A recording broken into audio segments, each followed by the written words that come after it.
Y saludos desde SID, es Jaime quien habla. Esta última quincena ha habido varias operaciones de la policía, operaciones o asaltos en campamentos improvisados en junglas, donde tratan de descansar personas. Esas personas que sufren tales operaciones nos relatan que de repente aparecen policías vociferando en un lenguaje que no conocen, les despiertan, a veces a hora muy temprana, y esto es algo que fastidia mucho, pues el dormir y disfrutar de un sueño plácido es una pertenencia de la que la mayoría de personas empujadas a vivir en estas circunstancias carecen.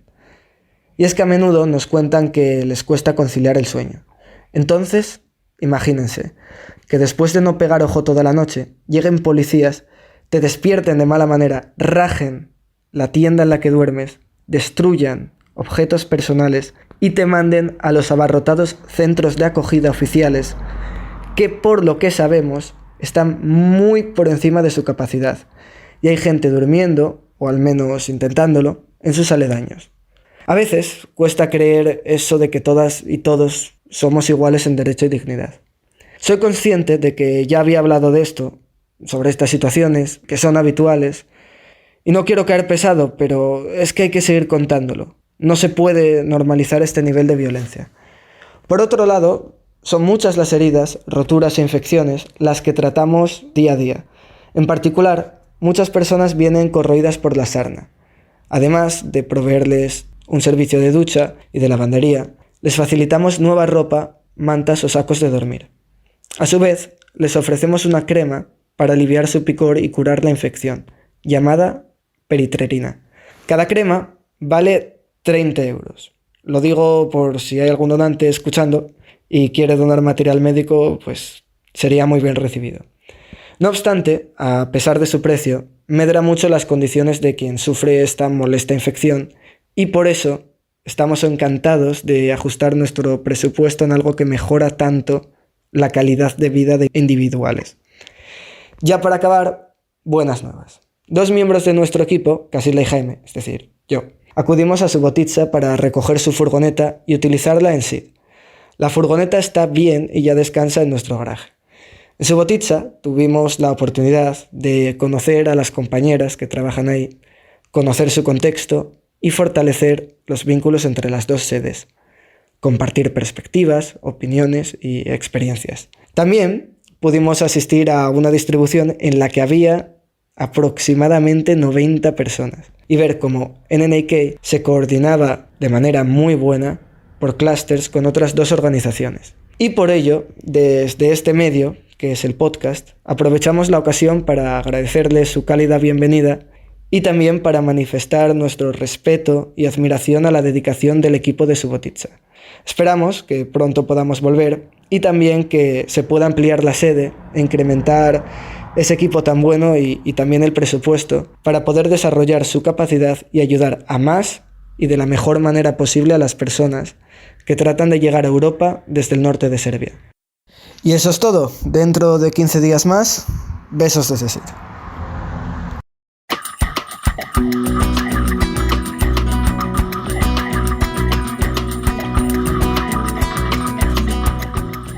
Hola, muy buenas a todas y a todos. Soy Damián Rueda y actualmente me encuentro como voluntario de Nonen Kitchen en Velika Klausa.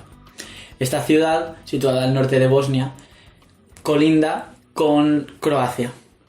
Y es una de las tantas ciudades en las que las personas en movimiento, también denominadas POM, se encuentran estancadas al migrar de países como Afganistán, Pakistán, del continente asiático o Togo, Camerún, Burundi, también hay personas del continente africano. Estas personas se encuentran estancadas en esta ciudad durante todo el año y ya estuvimos comentando el invierno pasado en las crudas y extremas condiciones a las que tenían que enfrentarse viviendo aquí.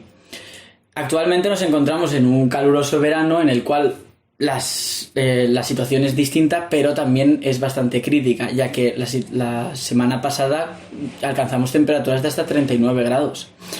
Esto provoca no solo la proliferación de mosquitos y garrapatas, sino también problemas de salud que llevan a cabo insolaciones y deshidrataciones. En estos casos de insolación y deshidratación, suele ocurrir cuando estas personas se llevan a cabo o se disponen a realizar lo que denominamos como el game, que es el juego. Este es básicamente el trayecto que estas personas deben realizar para cruzar la frontera por el bosque a Croacia. En algunas ocasiones estas personas tienen que andar hasta 50 kilómetros al día, por lo que es una barbaridad, la verdad. Aquí en Velika Kladuša los POM se encuentran viviendo en lo que denominamos nosotros squads, que son básicamente casas inacabadas, usualmente se encuentran alejadas del núcleo urbano, en las cuales no tienen acceso ni a electricidad ni a agua corriente. En algunas ocasiones algunos squads tienen suerte y el vecino le consigue darle algo de agua, pero en general no ocurre así. Por parte de nuestra organización buscamos mejorar las condiciones de estos squads de todas las maneras posibles a través de proporcionar agua, repelentes de mosquitos, productos de higiene, ropa limpia, entre muchas otras cosas. Asimismo, estos squads al encontrarse algo alejados del núcleo urbano no tienen la posibilidad de tirar basura, por lo que se acumula la basura en estos squads y la proliferación de enfermedades es brutal. Al mismo tiempo, estas personas no disponen de cocinas en sus casas, por lo que tienen que cocinar a través de madera y a través de hacer fuego dentro de ellas, por lo que están expuestos a niveles nocivos, a altos niveles de monóxido de carbono dentro de estos squads. Por lo tanto, por parte de No Name Kitchen hemos pensado implementar los sensores de gas dentro de estos squads para que estas personas sean conscientes de la exposición que tienen a estos gases de monóxido de carbono. Pues nada, para lograr esta causa nos gustaría y os invitamos a todo el mundo a donar en nuestra página web www.nonamekitchen.org y apoyar con la causa. Muchas gracias por todo y hasta luego.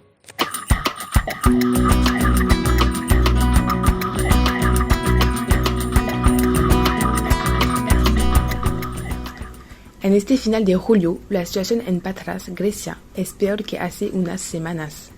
Si a principio de mes el número del chico era menor de lo habitual en las dos fábricas abandonadas, la situación ha cambiado. En menos de 2 semanas ha llegado más de 20 personas. Todos los días nos encontramos con noticias de gente, sobre todo de Afganistán, que acaba de llegar a las fábricas. Pero aún peor, desde hace una semana hay menores en una de las fábricas de la ciudad. El primero llegó el 19 de julio y tiene 13 años. Por lo general, los hombres menores de edad son acogidos en un shelter específico para los menores. Sin embargo, algunos menores no quieren quedarse en Grecia durante varios años, aprenden una nueva lengua y prefieren intentar acursos a Italia, tal y como nos cuentan ellos. Si algunos de ellos están animados por el deseo de reunirse con un amigo o un miembro de la familia, el proceso de reunificación no siempre procede y lleva tiempo. La necesidad de encontrar una vida estable y pacífica es para algunos menores más fuerte que dormir y vivir en un lugar limpio y seguro, pero temporal. Por eso algunos de ellos, a pesar de su juventud y soledad, intentan tomar el barco, arriesgando la vida y deciden vivir en las fábricas desafiadas. Ese fue el caso de X, menor afgano que estaba en una de las fábricas cuando la policía entró un día en el edificio. Saltó desde los segundos pisos para escapar de ellos. Ahora era en un shelter para menores con 2 vértebras rotas, obligado a llevar siempre un corsé y vivir con el dolor. Si algunos de los mismos toman esta importante y decisiva decisión, siendo menores solos, lejos de casa y porque la situación en sus países es peor. La guerra, el conflicto, la dictadura los impulsaron a crecer demasiado rápido y reiniciaron a la paz y a la educación de la infancia. Imagínense dejar la familia, la seguridad, los amigos, el país a los 10 años. Estar solo en un país extraño en la edad en la que se supone que se entra al colegio. Si estos menores tuvieran la posibilidad de salir con libertad y seguridad en su país natal, nunca caminarían durante meses para llegar a Patras. Si la asociación local Kinesi y No-Name Kitchen intenta ayudarles legalmente y aconsejarles que no pongan su vida en peligro y entren en el centro de acogida de Patras, son para el contrabandista un cliente potencial y son cogidos en la trampa del tráfico humano. Por eso, No-Name Kitchen está presente todos los días en el campo para ayudar a todas las personas en movimiento, adultos y jóvenes. Estar presente en las fábricas es la solución para observar la situación evolutiva y tratar de responder a ella.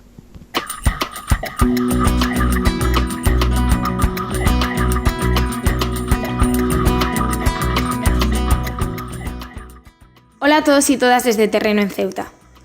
Impotencia, desamparo y mucha frustración es lo que cada día sienten los chavales que viven en lo que ellos consideran ser una cárcel, la ciudad autónoma de Ceuta. Viven rodeados por el mar y vislumbrando su sueño, ese horizonte lejano de tierra firme con el que anhelan desde que salieron de su casa. Pasa el tiempo y esa inocencia, ilusión e infancia que todo niño debería de tener se desdibuja, diluyéndose con presiones familiares y la soledad, fragilidad y desesperación que acarrea la vida en calle. Están agotados de luchar contra un sistema que no les escucha ni comprende. Se encuentran desprotegidos e inseguros ante las instituciones que deberían de ser su casa y las autoridades que deberían de velar por su protección y bienestar. Cuando solo reciben vejaciones o simple y llano rechazo, como si la ciudad autónoma hubiese normalizado esta totalmente injusta e inhumana situación en la que estos niños viven, o más bien sobreviven. Fue el pasado día 19 de julio cuando recibimos el testimonio de 5 menores y un adulto, padre de uno de estos, de su intencionalidad de llegar a Málaga desde Ceuta en una patera. Estos menores, tutelados por la ciudad autónoma de Ceuta, llevan viviendo en situación de calle meses e incluso algunos años. Pernoctan en coches abandonados de diferentes puntos de la ciudad que son vigilados por la policía cada día. Aún así, no son trasladados a sus correspondientes centros de menores y, por lo tanto, se encuentran en una situación de desamparo por el sistema y autoridades. Después de trasladar las consecuencias y riesgos de esta actuación para su salud e integridad, 2 de los menores expresaron las dificultades con las que se hallan en su centro asignado y demandaron, como única alternativa, un cambio de centro. Las palabras textuales de uno de los jóvenes fueron: «No podemos volver al centro. Los chicos del centro me roban la ropa, me pegan y estamos somnolientos todo el día». Ante esto, nos pusimos en contacto con las autoridades correspondientes, atendiendo al último grito de socorro que estos chicos solicitaban. Sin embargo, la ciudad autónoma de Ceuta y su sistema fueron tajantes en su respuesta, expresándonos claramente que se debían presentar hechos concretos y suficientemente elevados para poder realizar un cambio de centro, ya que, palabras textuales, esto no puede ser un buffet libre donde cada chico pueda elegir un centro. Con lo que la situación es la siguiente. Hablamos de 2 menores pernoctando en la calle de la ciudad que ostenta su tutela desde mayo de 2021, ya que no encuentran otra alternativa dada su situación en el centro asignado y la ausencia de atención recibida por parte del sistema. Ven como única vía de escape el risky que realizan cada noche e incluso la idea de embargar a su familia para poder pagar una patera. Muestran su voluntad de acceder a los recursos de la ciudad y expresan sus vulnerabilidades y miedos a personas desconocidas que les preguntan por sus vivencias en escasos 20 minutos. Confían una vez más en aquellas instituciones de las que tantas veces han huido, siendo conscientes del riesgo que conlleva personarse en dicho edificio y que una llamada a la policía les haga volver al centro donde sus maltratadores les esperan. Cuentan cómo en el centro los demás niños les roban sus pertenencias y les pegan, y que ya no tienen fuerzas para sostener dicha situación, ya no la sostienen más, Y aún así, las instituciones de la ciudad autónoma de Ceuta no consideran razones suficientes para ejecutar la única y última petición de los menores, quebrantando totalmente sus deberes de protección y reforzando la peligrosa idea de estos de poner fin rumbo al mar a su situación en Ceuta.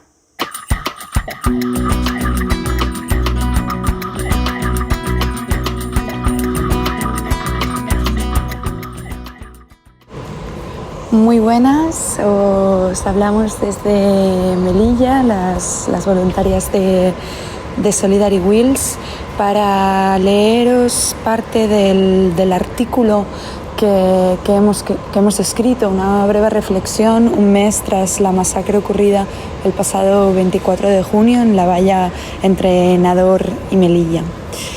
Después de un mes de la masacre, aún no ha habido reparación para las víctimas y sus familiares. No ha habido esclarecimiento de los hechos ni tampoco depuración de responsabilidades. Ni siquiera unas sentidas palabras de nuestro presidente, el más progresista de la historia, denunciando que más de 30 personas perdieran la vida en esta sangrienta actuación coordinada entre España y Marruecos para frenar la entrada de solicitantes de asilo a Melilla. Hoy seguimos sin respuestas, sin rendición de cuentas, sin perdón ni reparación. Sin embargo, y pese a las tácticas de las autoridades marroquíes de silenciar a activistas y a periodistas, con el trabajo de diferentes organizaciones defensoras de derechos humanos como es AMDH o Caminando Fronteras, se arroja un poco de luz sobre los hechos acaecidos el pasado 24 de junio. Según datos publicados por la AMDH, al menos 64 personas de origen sudanés siguen desaparecidas. Y en su último informe publicado, se destaca que la actuación llevada a cabo por las autoridades marroquíes con el apoyo y consentimiento de España puso en riesgo la vida de las personas, pudiendo haber hasta más de 40 fallecidos, una cifra que Caminando Fronteras, Walking Borders, ha confirmado mediante diferentes testimonios. Han sido muchos los acuerdos entre España y Marruecos que han tenido un impacto directo tanto en la arquitectura fronteriza como en el control y tratamiento de los saltos. Y en ninguno de estos acuerdos vemos que se contemplen garantías para el respeto de los derechos humanos. El ejemplo más cercano de este tipo de acuerdos es el que se firmó a finales de marzo entre España y Marruecos para reforzar la cooperación en el ámbito de la migración. Y vemos cómo este ha tenido un impacto en este último intento de salto. Centrándonos más en la naturaleza de los saltos de marzo y de junio, lo vemos claramente, cómo en un salto participaron más de 2.000 personas y hubieron 900 bozas. Sin embargo, pues no hubo un tan alto número de heridos y muertes. ¿Eso es una casualidad? Nos preguntamos. También vemos que todo este último salto sucede en torno a la cumbre de la OTAN celebrada en Madrid el pasado 28 de junio, en la que, lejos de hacerse autocrítica de la situación y actuación por parte de las autoridades españolas, se utilizó lo ocurrido como argumento a favor de seguir militarizando, controlando y cerrando aún más la frontera sur española. ¿Otra casualidad? La intervención represiva del lado español también tuvo un efecto, ¿no?, en el aumento del número de víctimas asfixiadas, y se muestra claramente ese nivel de coordinación entre ambos países. El 24 de junio no fue ni una excepción a las políticas migratorias actuales ni una tragedia natural inevitable. El 24 de junio, como todas y cada una de las muertes ocurridas en la frontera sur, son consecuencia directa de las decisiones políticas europeas y españolas, y como tal, tiene responsables. Exigimos la rendición de cuentas, información sobre la investigación en curso y la reparación para las familias de las víctimas. Son decisiones, no casualidades, porque en política no hay casualidades. Os animamos a leer el resto de esta breve reflexión, así como todos los informes que se están publicando por las diferentes entidades defensoras de derechos humanos que buscan esclarecer, reparar justicia,